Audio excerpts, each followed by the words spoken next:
Hi hello ಸ್ನೇಹಿತರೆ, ನೀವು ನೋಡ್ತಿದ್ದೀರಾ ಇದು ತಂಬಾಕು ಬೆಳೆ. ನಮ್ಮ ವಿದ್ಯಾರ್ಥಿಗಳಿಗೆ ಭಾರತದಲ್ಲಿ ಬೆಳೆಯುವಂತಹ ಬೆಳೆಗಳ ಬಗ್ಗೆ ಹೇಳುವಂತಹ ಸಂದರ್ಭದಲ್ಲಿ ಈ ಒಂದು ಬೆಳೆ ಬಗ್ಗೆನೂ ಕೂಡ ತುಂಬಾನೇ ಹೇಳ್ತಾನೆ ಇರ್ತೀವಿ. ಹೌದು, ಈ ತಂಬಾಕು ಬೆಳೆ ಭಾರತದ ಪ್ರಮುಖವಾದ ವಾಣಿಜ್ಯ ಬೆಳೆ. ದೇಶದ ಆರ್ಥಿಕತೆಗೆ ಮತ್ತೆ ಉದ್ಯೋಗ ಸೃಷ್ಟಿಗೆ ತುಂಬಾನೇ ಸಹಾಯಕವಾದಂತಹ ಬೆಳೆ ಅಂತಾನೆ ಹೇಳ್ಬೋದು. ಇದರಲ್ಲಿ ಆರೋಗ್ಯಕ್ಕೆ ಹಾನಿಕರವಾದಂತಹ ನಿಕೋಟಿನ್ ಅಂಶ ಹೊಂದಿದ್ರೂ ಸಹ ಜನ ಇದರ ಸೇವನೆಯನ್ನ ಮಾತ್ರ ನಿಲ್ಲಿಸಿಲ್ಲ. ಹಾಗಾಗಿ ಇದನ್ನ ಬೆಳೆಯೋರು ಸಹ ಇದ್ದೇ ಇರ್ತಾರೆ. ನಮ್ಮ ಕರ್ನಾಟಕದಲ್ಲಿ, ಅದರಲ್ಲೂ ಉತ್ತರ ಕರ್ನಾಟಕದಲ್ಲಿ ಈ ಒಂದು ಬೆಳೆಯನ್ನು ಹೆಚ್ಚಾಗಿ ಬೆಳೀತಾರೆ. ಉತ್ತರ ಕರ್ನಾಟಕದ ಪ್ರವಾಸದ ಸಂದರ್ಭದಲ್ಲಿ ಈ ಬೆಳೆಯನ್ನ ನೋಡಿ ಆ ಬೆಳೆಯ ರೈತರನ್ನ ಮಾತಾಡ್ಸ್ಕೊಂಡು ಬಂದಿದ್ದು ಮಾತ್ರ ತುಂಬಾನೇ ಖುಷಿ ಆಯ್ತು. ಇದು ಮಳೆಗೆ ಬೆಳೆಸಿದ್ದ ಅಥವಾ ನೀರು ಹಸಿರ ಬೀಜನ ಇದು ನೀರಿದ್ರು ಬರುತ್ತೆ, ಮಳೆ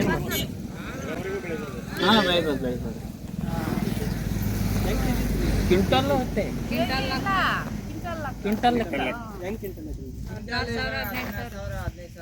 ಒಂದು ఎకరెకి ಎಷ್ಟು బರುತ್ತೆ?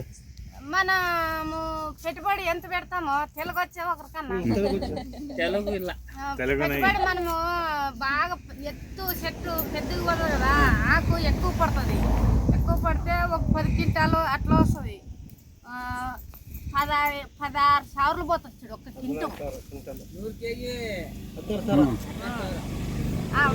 ಒಂದು ಎಕರೆ ಎಷ್ಟು ಕ್ವಿಂಟಲ್ ಆಗ್ಬೋದು? ಒಂದು ಎಕರೆ 5 ಕ್ವಿಂಟಲ್ 5 ಕ್ವಿಂಟಲ್ ಆಗುತ್ತೆ.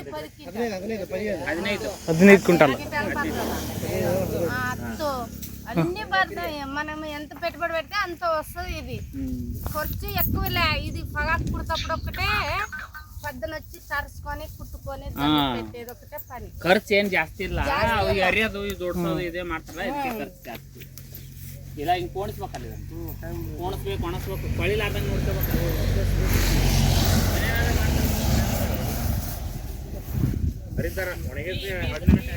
ಸೇರಿಂಗ್ ಐತ್ರಾ? ಇದು ಮಾಡ್ತಾರ? ಇಲ್ಲ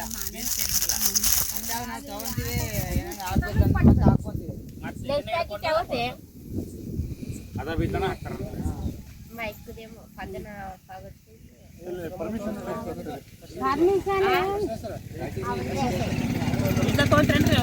ಹಸಿ ಎಲ್ಲ ಏನು ಯೂಸ್ ಮಾಡಲ್ಲ, ಹಸಿದೇನು ಯೂಸ್ ಮಾಡಲ್ಲ.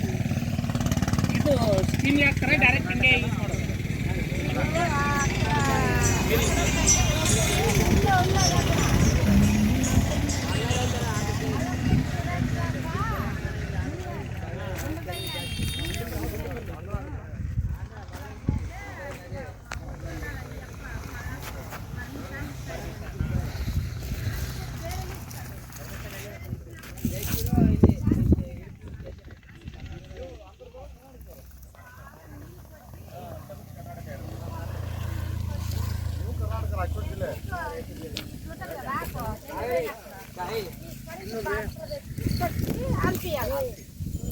అనిపించాలి.